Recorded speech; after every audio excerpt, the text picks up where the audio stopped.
What makes the game so well revered, so loved, and so iconic? What makes the game enjoyable to all who play it? And most importantly, what makes the game the most influential in the genre it helped create and revolutionize? Well, today we're taking a look at none other than the granddaddy of FPS games itself, Doom.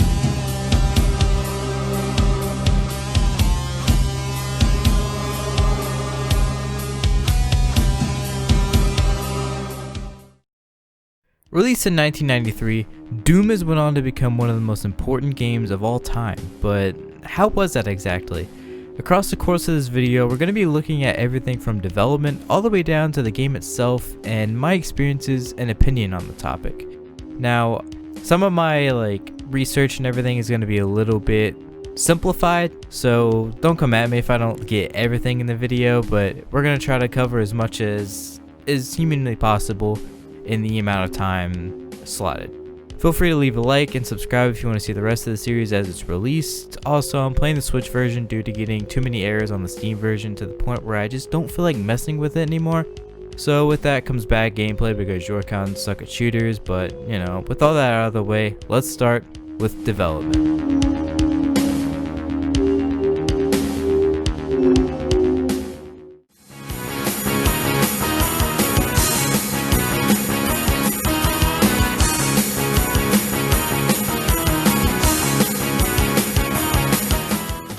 The game entered development in 1992 with our main man, Mr. John Carmack, Daddy Doom himself.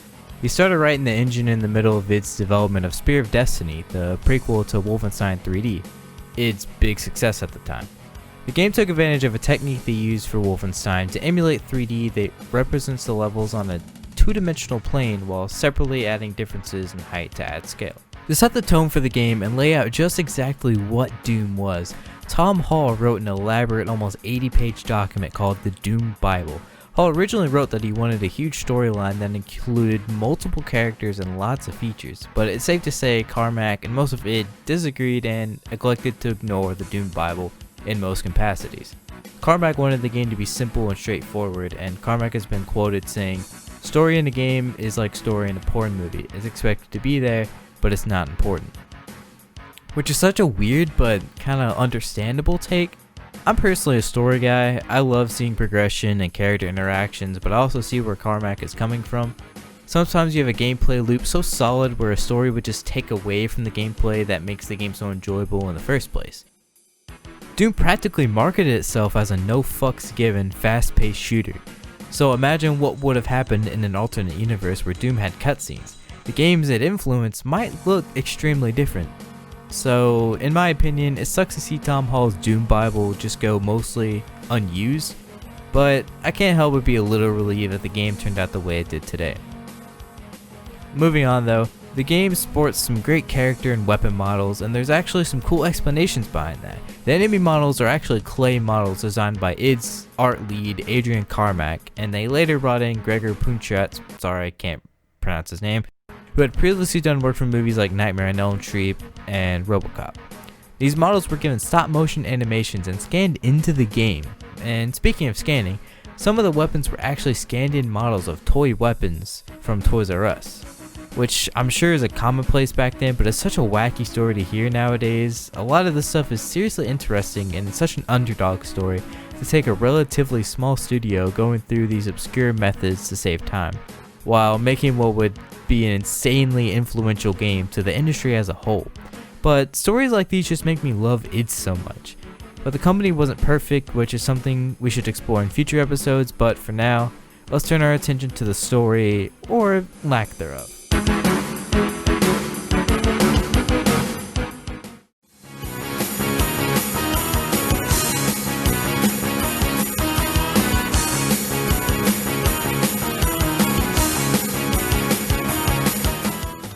Doom finds the player taking control of Doom Guy, which is the community-given name for our main protagonist, seeing as he was never actually given one. I honestly prefer Doomslayer, but we're jumping ahead, and for the sake of accuracy, I'll call him Doom Guy until it's safe to say otherwise.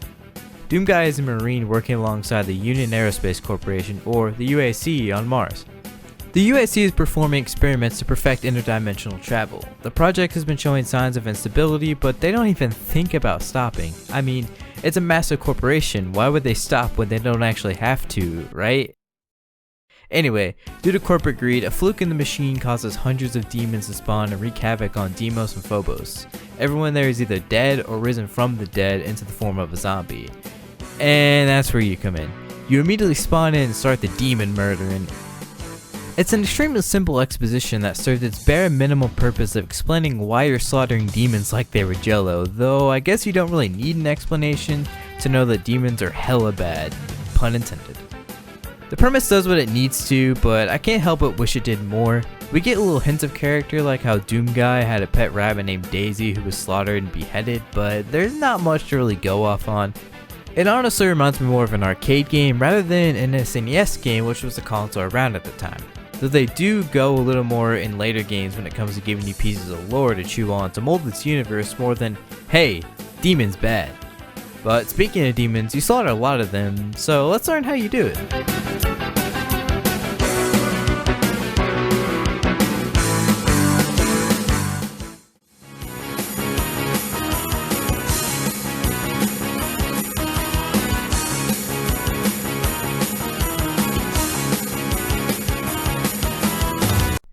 This game is very simple. You aim left, or you aim right, and you shoot.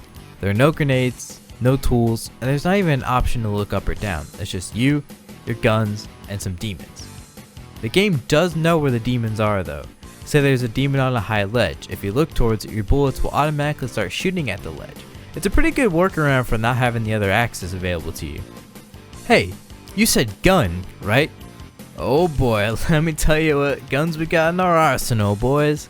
You start out with the good old pistol and your trusty fist, but later on you come across a shotgun which does insane short range damage. Then you get the chain gun which fires a volley of bullets in a fast time frame, the rocket launcher which is pretty self-explanatory, big rocket go boom, the plasma gun which is a pretty good long range plasma based weapon, but last, but certainly not the least, the BFG 9000, or otherwise known as the Big Fucking Gun. This gun kills almost everything in its vicinity at once. It's a beefy gun to satiate your thirst for blood and vengeance. Well, maybe not blood considering it literally burns demons down to every last atom, leaving them in a pool of nothingness. But this gun has become a huge deal for a good reason. It's fucking awesome. Another iconic item in the pile of things innovated with when creating this gem known as Doom. Normal gameplay is nothing more than run and shoot. Occasionally you're looking for keycards to access new areas to progress in the story. Can't open the door? Whoop, sorry buddy. Looks like you're gonna have to backtrack all throughout the level just to find it to progress. In all seriousness though, the game usually spreads these out in areas that you usually don't walk through more than once or twice. They open up new areas as you get to them rather than just making you randomly stumble upon it. Though the game is old and low res, so sometimes it does become difficult to figure out where you have been and where you need to go. But in its credit, these are few and far between. The game is split between 3 different episodes: Knee Deep in the Dead, The Shores of Hell, and Inferno. But if you play the Ultimate Doom, they added Thy Flesh Consumed. But as I said earlier, my copy wasn't working properly, so I did not play it this time around. Fun fact, the game actually launched as a free shareware game, and in the package it only included Knee Deep in the Dead. Crazy, right? No, it's not. It's actually really common. Oh, cool, thanks. Anyway, the demons we face off against go as follows. Former Human and Forward Sergeant, which are essentially basic zombie enemies. The Imps, basic demons who hurl fire at you from any angle. Pinky, big pig-like demons that charge at you, causing massive damage, along with their ghost-like counterpart, the Spectres. Next up, we have the big brutes known as the Barons of Hell. Big beefy boys sent to destroy your day. The Lost Souls, floating heads who don't really do anything significant. The Cacodemons who float around and vibe, they're pretty cool in my opinion. And then the Cyber Demon and Spider Demon, 2 big beefy boss type boys, who also round out the list, making the total count of 10 demons you rip and tear. That beats the 0 demons the last game had.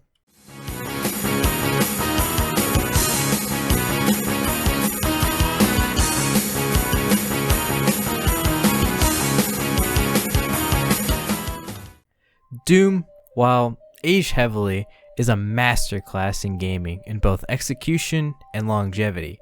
This simple shareware game was able to captivate the minds of millions, engrossing fans for years, building an extremely loyal fanbase who knows exactly what they want from Doom and what they don't.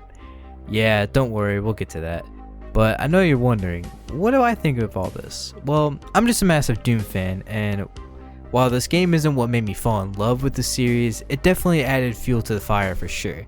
I played this game a little as a kid, and then went back and played this and 2 on the Xbox in 2015, I believe, so pretty young in the scope of things. It's an extremely solid FPS. Even in 2020, I can understand why it's still so well loved to this day. It delivers such a perfect atmosphere, while future games provide a non-stop gore fest, which I love. This one gives you lots of low moments, times where it almost tries to be a horror game, giving you small little frights before you go back into the fray of combat. These moments are elevated by the atmospheric score provided by Bobby Prince.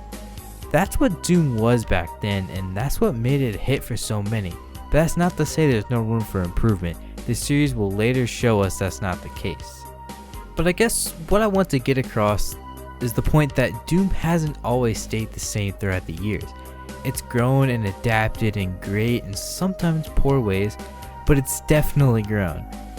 New Doom isn't what Doom was, and I think that's what I want to plant in your minds as we continue this series. Also, so there's no cliffhanger, I love the new games very much, so I don't want hate comments, please. Thank you, gamers. Where am I going with this? Honestly, I'm not sure, but I'll say this. It did something special in 1993. It's become common knowledge at this point. I know I've definitely spoken on it to death, but it can't be understated that they single-handedly helped form a massive genre of games as a whole. That's seriously cool and a great accomplishment for such a small studio at the time. So thank you, id, for creating such an amazing game that will for sure be loved by generations to come.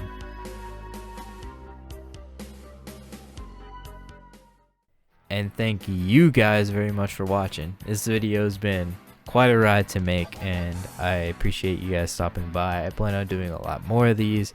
If you want to dip now, you can. Just make sure to like, comment, subscribe for future episodes. But I'm gonna talk for a minute. Sorry, that was a little burp. I'm tired and I'm like gassy. But yeah, the content's gonna stray a little bit.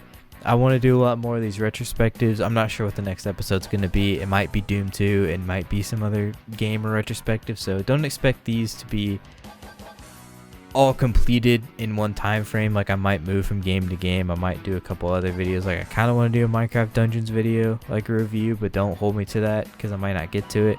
But that's what I want to do. So yeah, thanks for stopping by, and that's kind of what to expect. I'll get out of your hair, and thanks for stopping by. Check me out on Twitch, Portrait1TMYT, and yeah, have a nice day, and peace out.